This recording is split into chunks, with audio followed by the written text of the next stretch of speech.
Ankleshwar જીઆઈડીસીને notified રહેણાંક વિસ્તાર તેમજ અંકલેશ્વર શહેરને પાણી પૂરું પાડતી ઉકાઈ જમણા કાંઠાની કેનાલને 90 દિવસના બદલે માત્ર 35 દિવસ માટે જ બંધ રાખવામાં આવશે।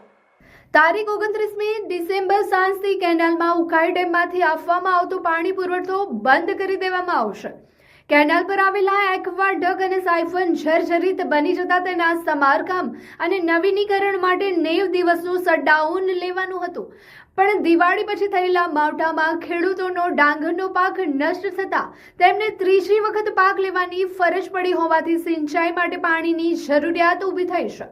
રાજ્ય સરકારે ઉકાઈ જમણા કાંઠાની કેનાલને માત્ર 35 દિવસ માટે બંધ રાખવાનો નિર્ણય લીધો છે। રવિ પાકોની સિંચાઈ માટે પાણી મળી રહે તે માટે ફેબ્રુઆરી મહિનાથી કેનાલમાં ફરી પાણી છોડવાની શરૂઆત કરી દેવામાં આવશે। અગાઉ 24મી ડિસેમ્બરથી કેનાલ બંધ કરવાની હતી, પરંતુ ખેડૂતોની માંગણીને ધ્યાને રાખીને હવે સોમવાર એટલે કે 29મીથી કેનાલને 35 દિવસ માટે બંધ કરાશે।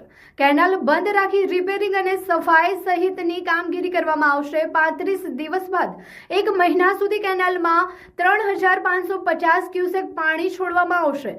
દિવાળી બાદ થયેલા માવઠાના કારણે ખેડૂતોનો ડાંગરનો પાક નષ્ટ પામ્યો છે।